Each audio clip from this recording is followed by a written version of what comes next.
Hello, everyone. What I thought I would do today is the same thing I did last week, and that is a video critique of your work. So I'll record this and put a copy of each link into each reply so that when you look at the class discussion area, you will know immediately that there's a link to a YouTube thing and you can look at it and critique it from there. All right, so let us find the right class. I believe this one is the right class. Looking at OL3, and we are correct. Okay, so this is what is new for today. Exercises in cutout characters. And so I commented on a bunch of them already, but since this is a video dialogue, let me just go ahead and do all of that again. All right, so this is Amelia Hernandez, and she's got a candle burning. It turns into a character. I think this is pretty good. One thing that I think I wrote in the suggestion was, don't just try to wing these shapes. I think this one's okay, but there are just a million references online. So just in a search window, just type in 2D animation and then just do fire cycle and switch it to images. There's a bunch of different examples. This is probably one of my favorite, the most common. John Hallis and Harold Whitaker wrote this book in the early 60s. And every page is a new project. It's just brilliant. It's just, the book is really, really great. I didn't look for the cover of that book, but that's okay. And I know that trying to get all these little parts in here in paper might have been impossible, but at least you could kind of look at the shapes of things. But again, I think it's good. I like how it turns into a character. And the other thing was just an idea of how to make it better. All right, this is Gracie. And I believe that this was a GIF. So let me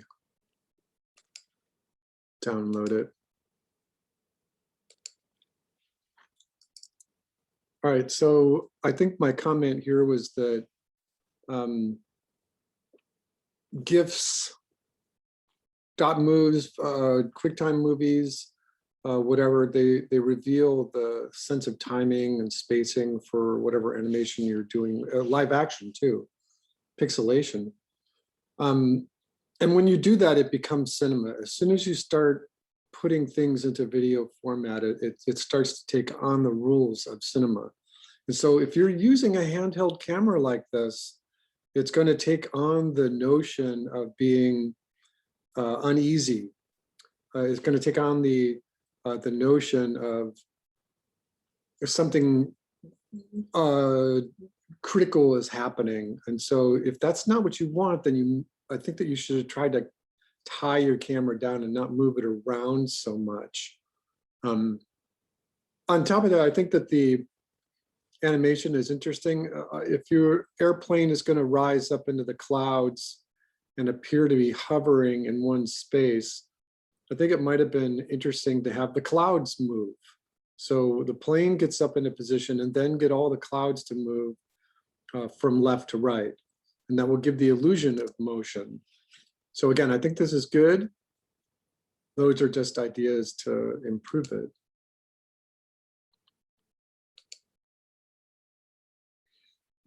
All right, this is a Maya.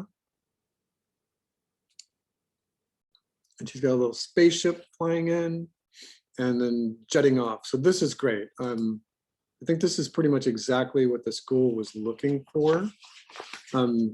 Just in terms of the quality, the artistic direction, the look and feel of it. Yeah, I think this is pretty much exactly what you're looking for. The notion of the spaceship floating in and then kind of hovering and stopping in space before it takes off again. I think that one thing that could have been improved here was that use this floating area here to get when you're getting it into position, just make that really slow. And then when the rocket stops, I think it probably would have been better to have the rocket more towards the center of the screen so that you could take the flames, put the flame on, take an anticipation, and just shoot that thing off into space. So once again, I think this is good.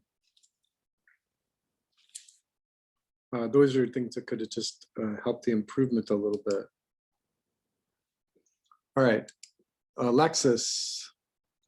I did write a comment about this, and I thought this was brilliant. It's very creative, very artistic. It's unexpected. It's not something that is just obvious. So that's refreshing that it's just interesting and new. I like how you use different shapes of paper to emulate the little drops moving off in directions. That was nice. It's good. I think your art direction is nice. Yeah, that's really good. Alexis, making sure I record these in my book. All right, yeah, excellent. All right, I got two of them here from Isabel. And I think that the first one just kind of shows the shoes moving through the grass, which is kind of interesting. And I think that I actually did write about this, that in this one,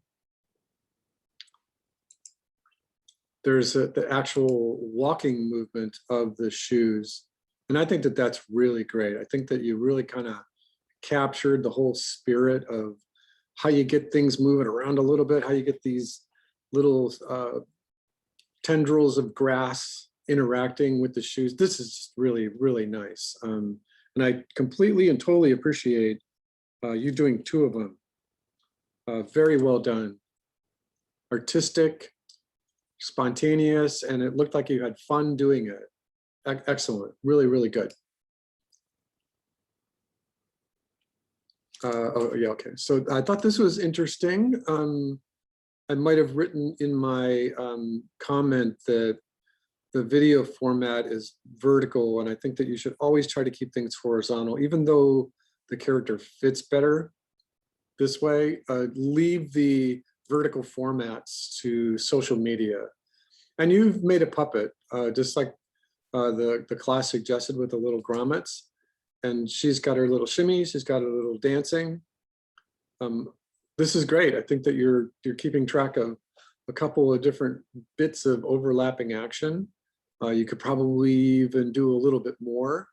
As long as this test was easy to do and maybe only 20 minutes to shoot it, maybe try doing something where you're actually performing a dance like a Charleston or a foxtrot or something, and get a music video up on your screen and just capture the key poses and see if you can get a little faster motion juxtaposed to slower motion. Yeah, this is really good. Excellent. Oh yeah, and then I posted the Despacito. This is one of my favorite puppeteers. I found a couple 8 years ago online. And I'm just kind of mad because that when I watched the video before I posted it, it only had like a smattering of views down here. I was hoping that this particular video on YouTube was going to be in the billions, but it's not quite there yet. All right, Jessica, I commented on this one. This is pretty simple. Your character is just crying. And I forgot what I wrote. You tried to put the lips on a separate cut of paper and make them quiver. Yeah, I think that could have been a little interesting thing. And all you need is like maybe 2 or 3 different lip shapes, sometimes only even one if you're shaking it around a little bit, to have it quiver before she cries. But you got the spirit of it. Well done.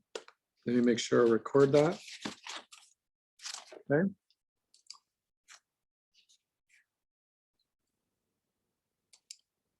All right, so I wrote something in here and I think I wanted to amend it just a little bit because I think I wrote something about, this is great.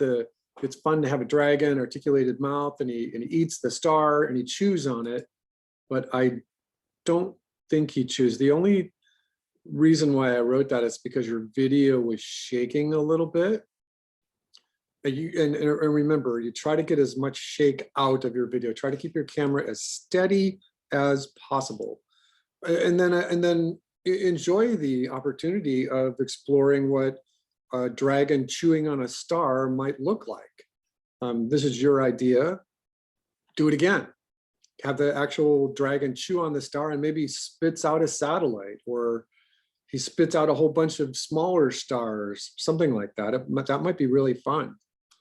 Anyway, this is good. That was Mahir. Yeah, and I gave you credit for that. Good. 9 out of 17. This is Leilani. All right, so this was really wonderful. I think that it was shaking around just a little too much, but just the whole artistic value of this is just pretty awesome. The idea of just using lines for parts of the face and her being upset about something and she's torn in half, perhaps a lost love or something, and she's gonna have herself a glass of wine. This is just really great. I think I made a comment that this could have been really great as part of a commercial in high resolution. And I've worked on stuff that's very similar to this. It would have been so much more website ready. It would have been more show reel ready if you would have gotten that camera to be locked down. So if you know what you're doing, if you remember how you did it and you remember the timing in your face and in your hands, do this again. Shoot this again and lock that camera down. And I'm sure you'll be as happy with the results as I think I can see it without the camera moving there. Again, this is really good. Thank you, Leilani. Number 10 out of 17. All right, Taryn. This is new. I did not write anything about this one. So good, you have a paper cutout. She just kind of waves at us and then kind of walks away. Now remember that when we were talking about the principles of animation, if your character waves and then before they move to the right screen right, if she were to take a nice little anticipation to the left, it would have read so much better. So here she's waving, she's waving, she's waving, she's waving, and before she does any kind of movement to our right, her left, get her to move left, her right, just for a half an inch or right around that, 3/8 to a half an inch, and hold that anticipation for 4 frames. Let it read, and then let the character walk off the screen. It makes kind of artistic sense to maybe keep the clouds moving in the same direction. The only time the clouds move in different direction is when there's a terrible storm. So in this case, it might have behooved you to have the clouds just moving really, really slowly, just a millimeter every frame or less, and then let the character and the motion of her contrast the slower motion of the clouds. In this condition here, I think you probably need a horizon and maybe a ground plane that's not quite so close to the edge of the screen. But thanks for the submission, Taryn, it's very nice. All right, this is new to me as well, Anissa.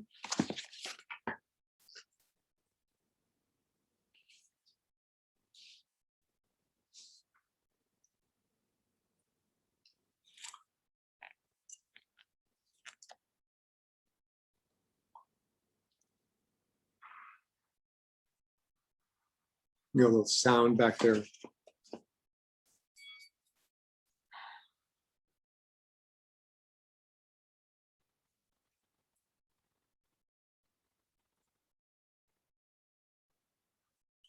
Okay, this is really great. Lots of stuff going on here if you're experienced in looking and evaluating animation. She's got two puppets. The feet aren't articulated, but that's okay. The camera's nice and locked down. You have a nice artistic background here. 37 seconds of animation, telling the story of just this boxing match. Well done. Absolutely well done.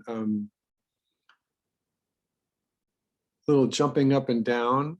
Yeah, this is great. I think that just with a simple articulated puppet like that, you've gotten a lot of mileage out of it.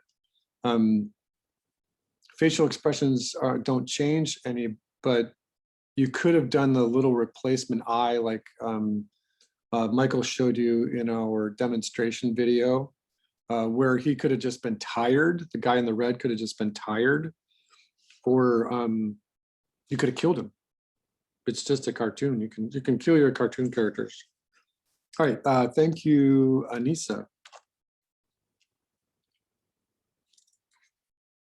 Excellent. Good stuff right there.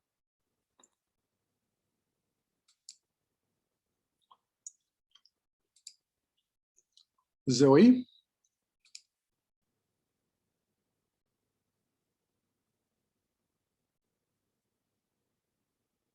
Okay. Yeah, I had cats in my life and none of them have ever paid attention to the TV screen. So I think that there's just one thing that's catching my eye, and it's like you've got this, looks to be like it's almost an underwater scene. And I think that the narrative is that the image comes on, the broadcast comes on, and it attracts the attention of the cat who gets up. This is great. And then he plays with the mouse. But I think that in the narrative, you might want to end with something more related to than just the cursor that the cat is playing with. And that could be that up into camera comes a giant shark and the cat just reacts and runs away. The cat can actually run away towards the camera. You can do that just by taking the puppet that you've got and shooting it like it was pixelation and holding the cat, turning it to us so that he's like, and remember that we already saw the shark, right?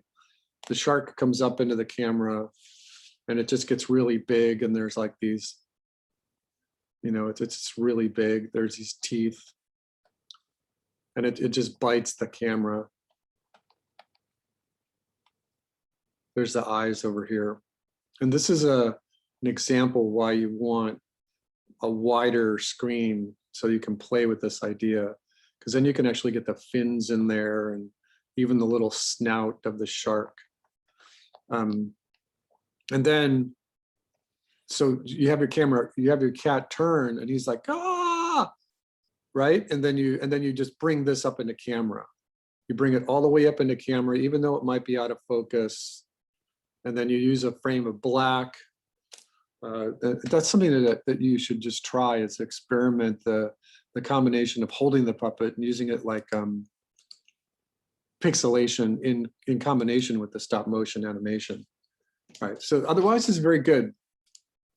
Thank you, Zoe. Like, make sure I get this recorded.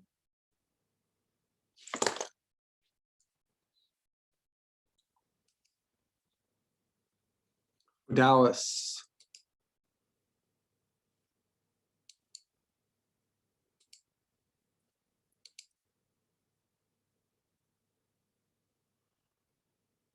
Okay, good. So you're trying fire. Your fire shapes look pretty good. He's got the bomb. He throws the bomb and explodes himself. I think that just in terms of the narrative, and you might have felt this as an artist, you might have felt this right straight away, is that one thing that would have been obvious is to start out with a white ninja, and that when he explodes the bomb, you reveal that now he's black, that he's charred. The explosion has changed his costume from white to black. I think that might have just added to your narrative. otherwise, I think that the bomb doesn't have any effect on him. So if you're interested in trying again, that's something that might improve your test for your show reel, your website. Other than that, this is a really great test. Thank you, Odalis.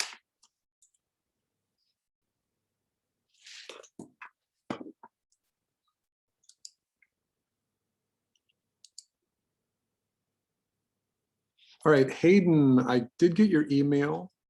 I responded to it. You did not respond back, and so I responded again.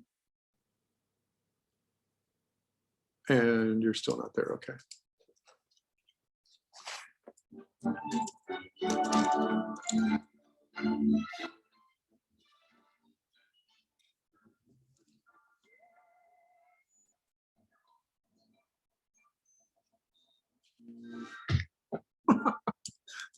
Nice. Nice, very good work. The sound effects always is a plus.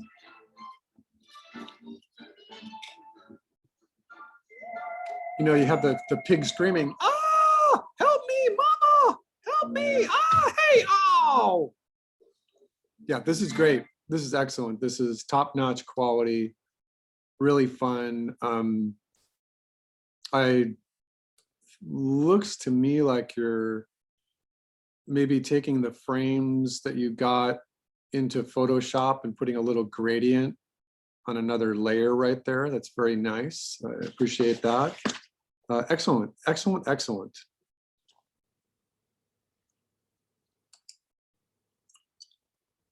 Daisy.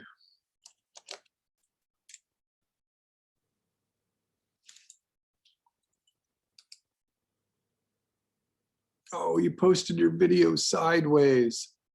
You should never do this. You should never post videos that are not meant to be anything else than what you intended them. I think the animation looks okay. It's kind of simple. If she flaps her wings like that, she might want to try to get her to just fly. But yeah, don't post videos that are sideways. Always try to keep your work in the presentation position that you planned it. The art direction looks okay. Again, I think that just to follow through with her anticipation of the wings is to get her to fly off. Assuming that's a girl unicorn. All right, Jaden.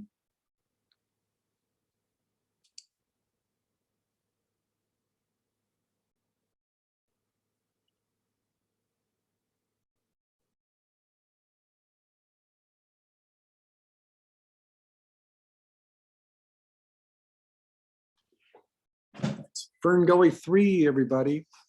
I did work on Fern Gully 2. So I think this is interesting. It's trying something more mechanical rather than character driven is fine. I think that you might have wanted to try to do a little bit of replacement animation on the trunk of the tree so that not necessarily that these little bits of brown paper have to be from the trunk, but it's just a part of the visual narrative of if this thing is chewing up the trunk, then at some point replace the trunk or take the trunk off and just trim it with some scissors.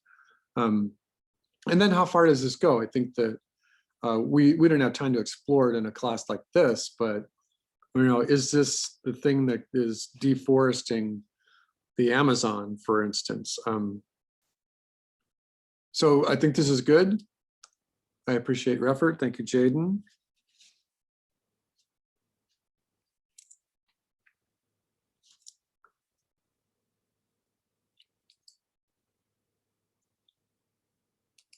Riley.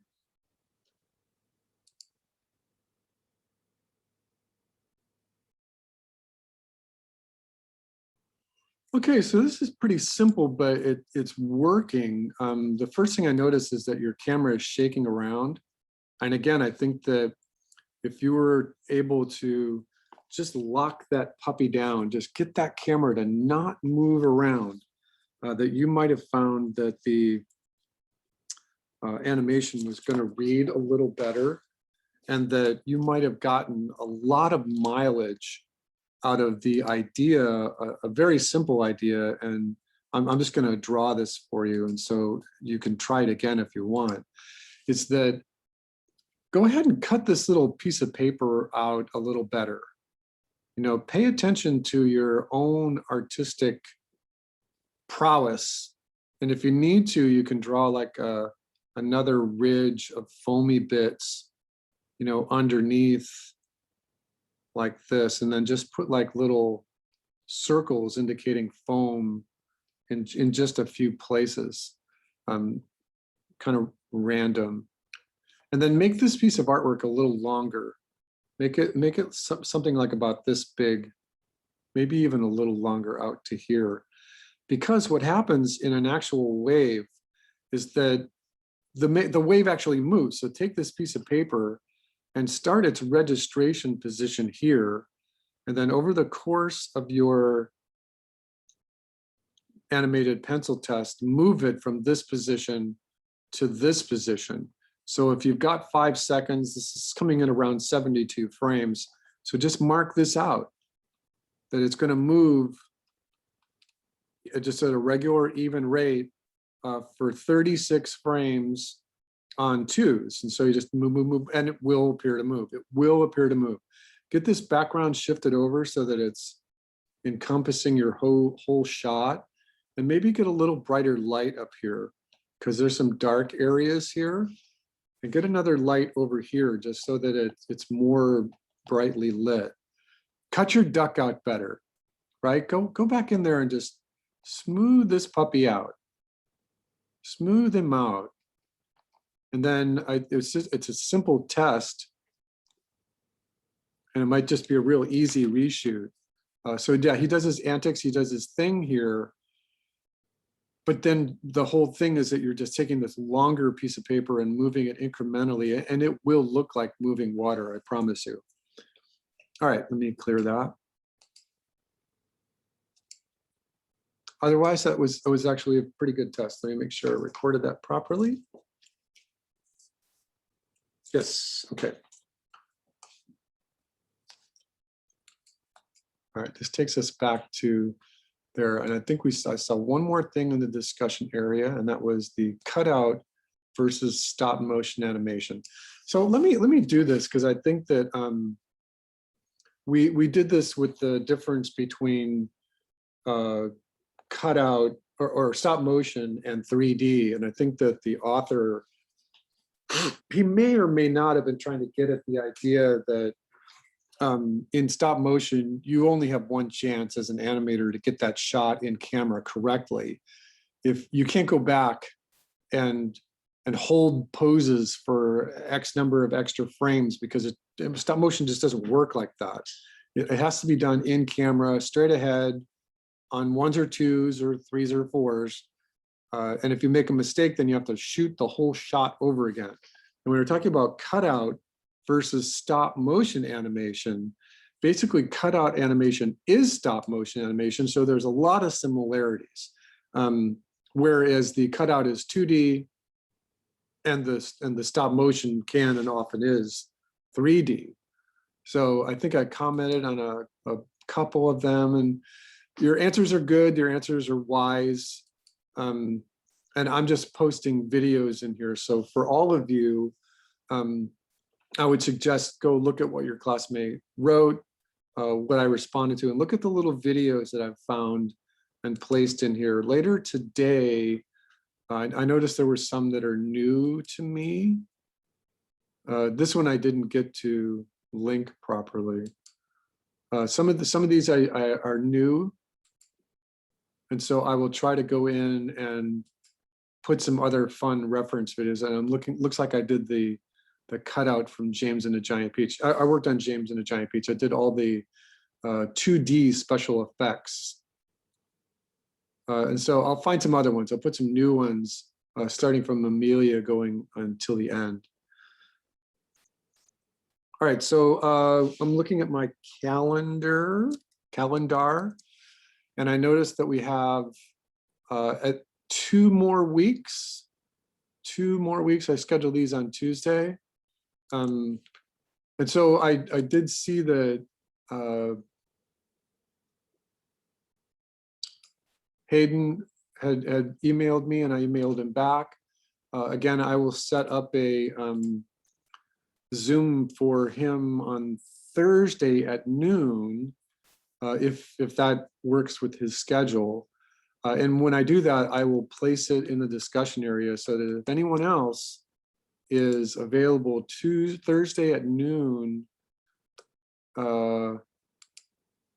Pacific Standard Time, I'll put it in this discussion area right here. It'll wind up like right under the Luxo rig thing.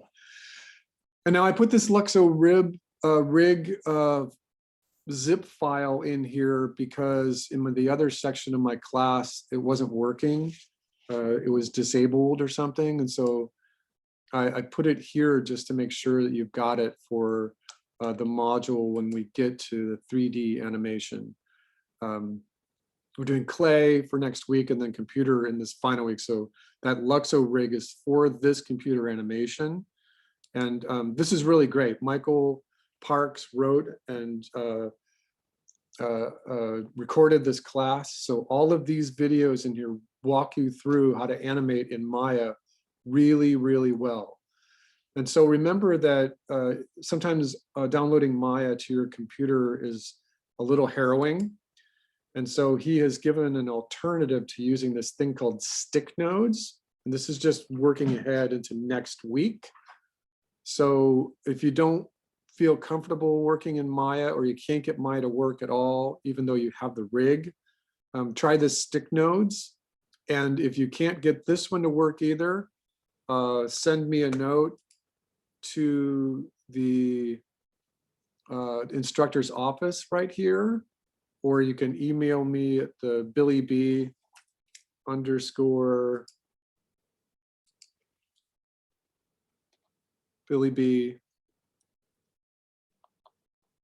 _44@yahoo.com. And let me know what I can help you with, and I will try to work something out just to make sure that you've got stuff available or stuff posted for each one of your projects in there, and we'll work it out. We will find a solution for you. All right, so no one's joining me on this Zoom right now, so I'm going to pause and leave it open for another 20 minutes or so. If someone is around and I see them come in, I will say hi, but I'm pausing right now.